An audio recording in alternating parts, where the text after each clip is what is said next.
El viaje del sociólogo por el Mare Nostrum, crónica de los señores del mar.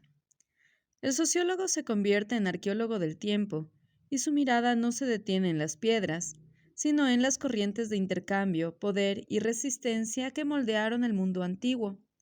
Al asomarse al Mediterráneo, descubre que este mar no es una barrera, sino una autopista líquida, y en esa autopista durante casi 1000 años no hubo conductores más audaces que los fenicios y sus herederos cartagineses. Las raíces en el caos, pueblos del mar, filisteos y el despertar de Tiro. Nuestro viaje comienza en el abrupto final de la Edad del Bronce, alrededor del 1200 a.C., cuando el Mediterráneo oriental ardió bajo los embates de unos misteriosos invasores conocidos como los pueblos del mar. Estos grupos de saqueadores procedentes del Egeo y de Anatolia barrieron imperios como el hitita y debilitaron al poderoso Egipto. Entre estas estribaciones de la tormenta, un pueblo emparentado con ellos, los filisteos, logró establecerse en la franja costera de Gaza, formando una pentápolis que rivalizaría cultural y militarmente con las tribus israelitas. Los filisteos dominaban la metalurgia del hierro y su recuerdo perdura en la palabra Palestina. Los fenicios y su joya urbana Tiro, una ciudad construida sobre un islote rocoso frente a la costa del actual Líbano, poseía dos puertos naturales, el sidonio y el egipcio, que la convertían en un nudo logístico perfecto. Allí reinaba Hiram I, 969 a 936 a.C., un monarca visionario que entendió que la madera de cedro de sus montañas era más valiosa como viga para barcos que como tronco para hogueras. Hiram I forjó una alianza estratégica y personal con el rey Salomón de Israel. El cronista bíblico nos cuenta que fueron amigos. Salomón necesitaba la madera y el oro de Ofir para construir su majestuoso templo en Jerusalén. Hiram necesitaba el acceso a las rutas terrestres hacia el sur y el grano de Israel. A cambio de trigo y aceite puro, Hiram envió a los mejores carpinteros de Ribera y fundidores de bronce. Pero el verdadero regalo de Hiram a la humanidad fue inmaterial. Los fenicios, como eficientes contables del comercio internacional, simplificaron la escritura cuneiforme y jeroglífica, creando un sistema de 22 signos fonéticos, consonánticos. Este alfabeto, ligero y fácil de aprender, viajó en los barcos tirios y siglos después los griegos lo adoptarían añadiendo las vocales, convirtiéndolo en la madre de todas las escrituras occidentales desde el latín hasta el cirílico. Con este alfabeto y sus barcos de quilla recta, los tirios surcaron el Mediterráneo como si fuera su patio trasero. Llegaron al extremo occidental, al confín del mundo conocido, y fundaron factorías que con el tiempo se volvieron ciudades.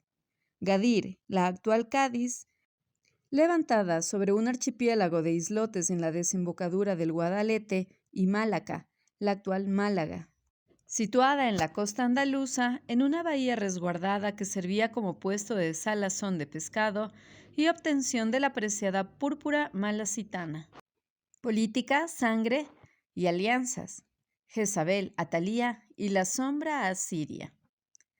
El poder fenicio no solo se basaba en la púrpura y el vidrio, también se sustentaba en una endogamia real cuidadosamente orquestada. Para asegurar la ruta comercial hacia el sur y neutralizar a los reinos arameos, la casa de Tiro extendió sus tentáculos dinásticos.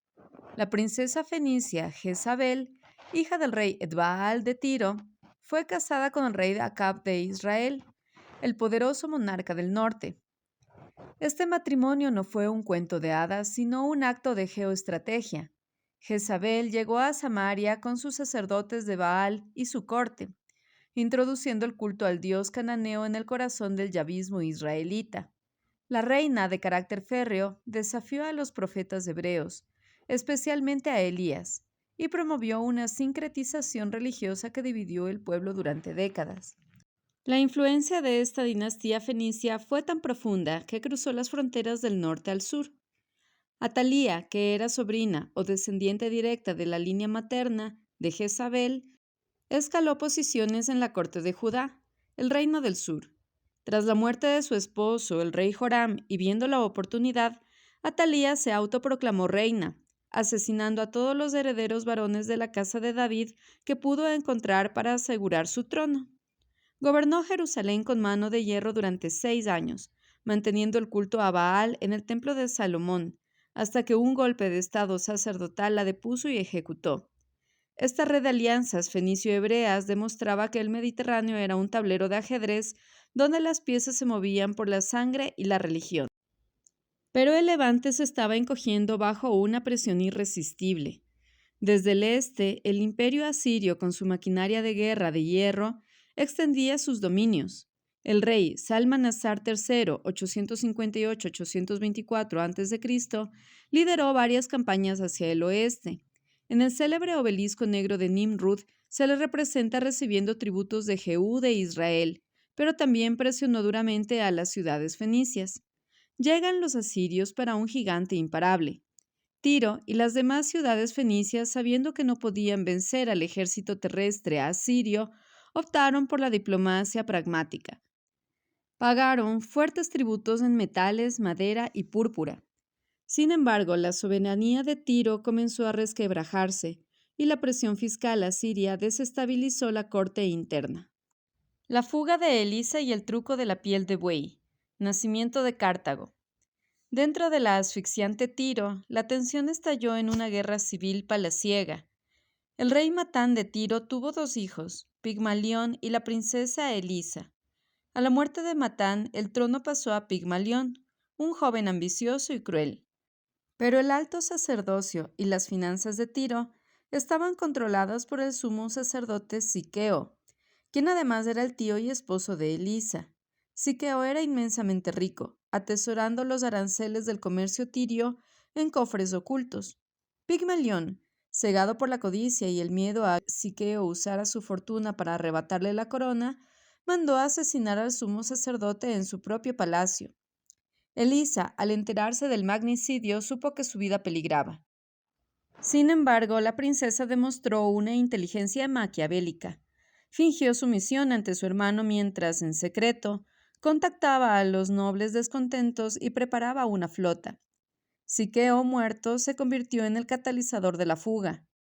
Elisa cargó los tesoros de su difunto marido en barcos y bajo el manto de la noche huyó de Tiro con un séquito de fieles y veteranos marineros.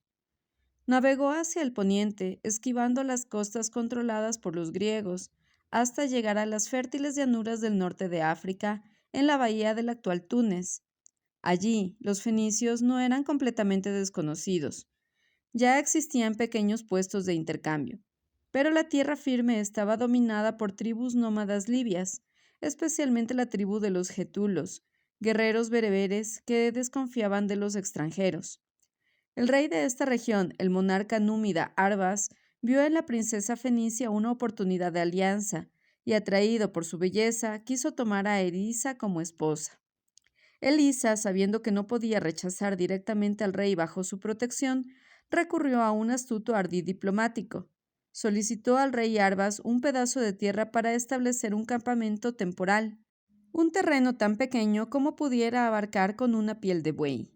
El rey, riendo ante lo diminuto de la petición, accedió de inmediato, pensando que era un gesto de humildad. Pero la princesa Tiria ordenó cortar la gruesa piel de buey en tiras finísimas y flexibles. Acto seguido, unió las tiras extremo con extremo, formando una larga y resistente cuerda de cuero. Con esa cuerda trazó un perímetro que rodeaba una colina estratégica cercana a la costa, con vistas al mar y a una laguna interior, la futura Sevca de Ariana. Sobre esa colina erigió la fortaleza de Birsa, del fenicio Birsat, que significa ciudadela, pero que los griegos jugaron a traducirlo como Birsa, piel de buey, y en ese lugar sagrado se formó Cartago. Al negociar con los indígenas locales y sentar las bases de su nuevo reino, Elisa adoptó el título de Dido, el errante o la amada, aunque la tradición romana la convirtió en una heroína trágica. Los latinos, al encontrar a estos fenicios occidentales, los llamaron púnicos, de Poeni, una variante de fenices. Pero Dido no olvidó sus raíces.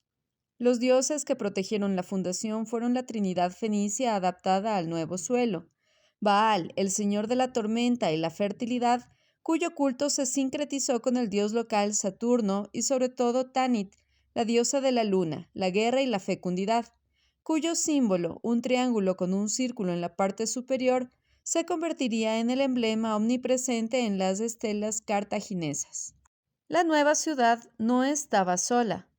Rápidamente absorbió y reorganizó las antiguas colonias fenicias cercanas, como la ancestral Útica, y extendió su influencia hacia el oeste, dominando las rutas hacia las costas atlánticas de la actual Mauritania, tingitana y cesariense, explotando el púrpura y el garum de esas costas.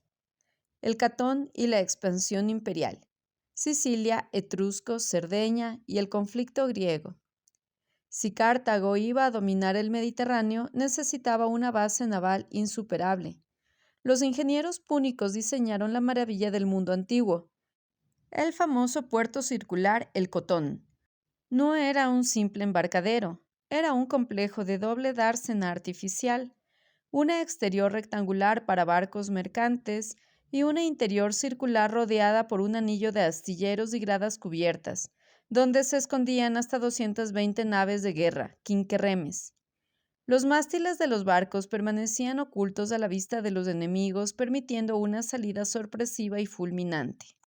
Este puerto simbolizaba el poderío naval y la logística cartaginesa, capaz de movilizar ejércitos a cualquier punto del Mediterráneo en cuestión de días.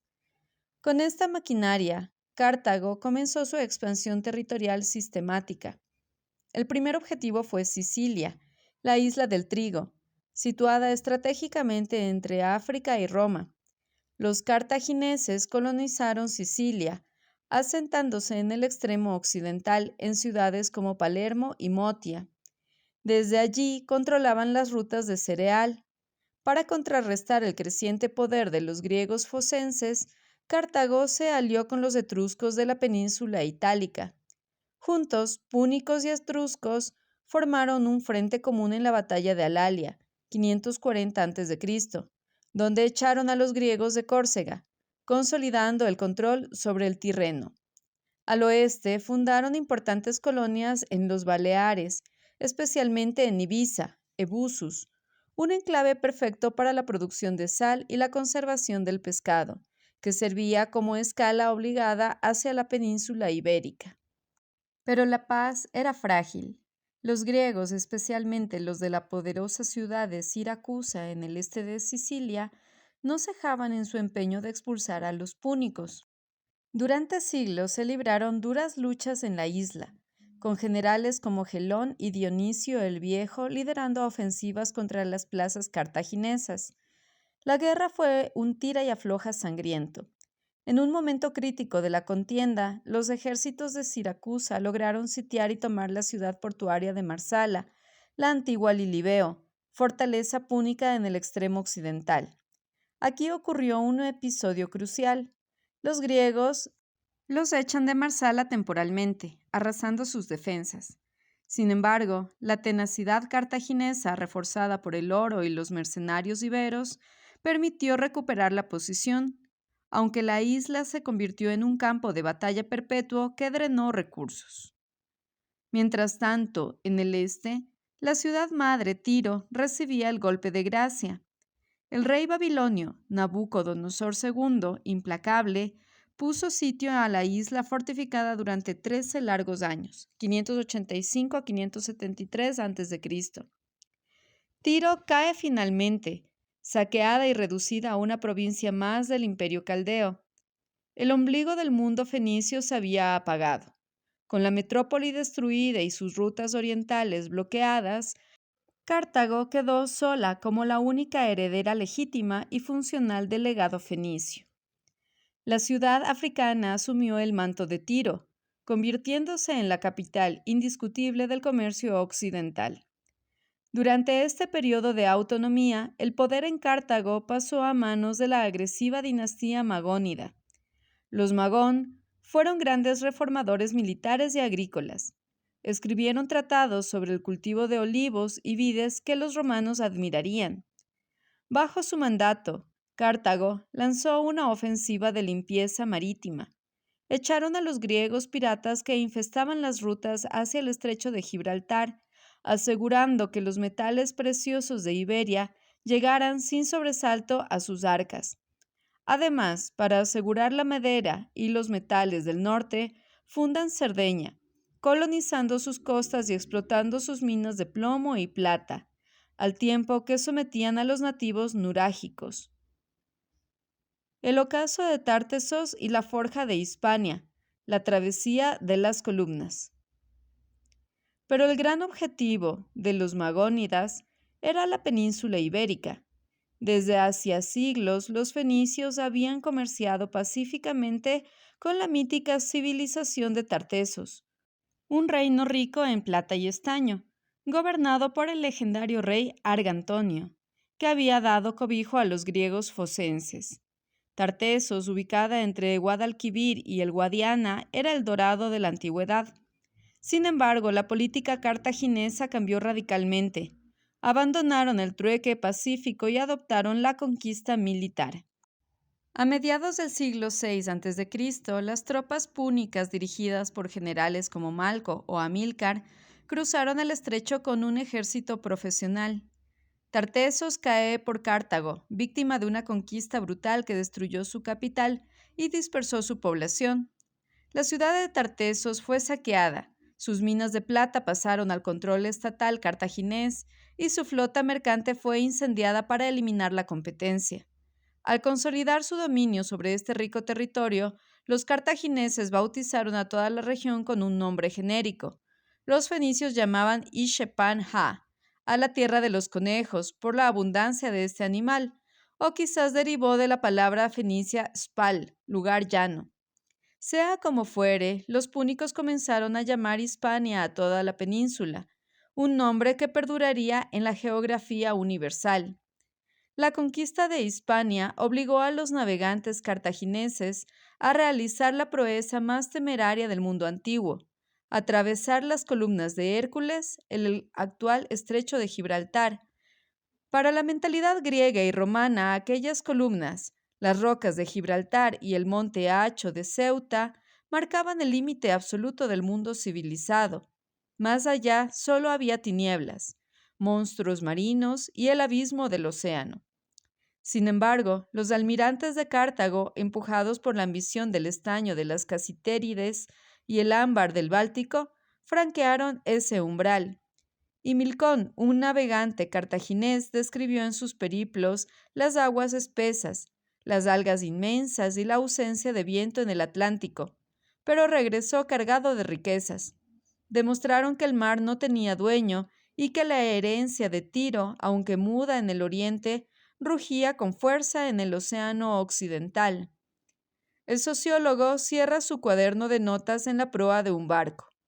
Observa que Cartago no fue solo un rival de Roma, fue el primer imperio globalizador del Mediterráneo, una red de intereses económicos, mezcla de diplomacia fenicia, violencia militar y absorción cultural.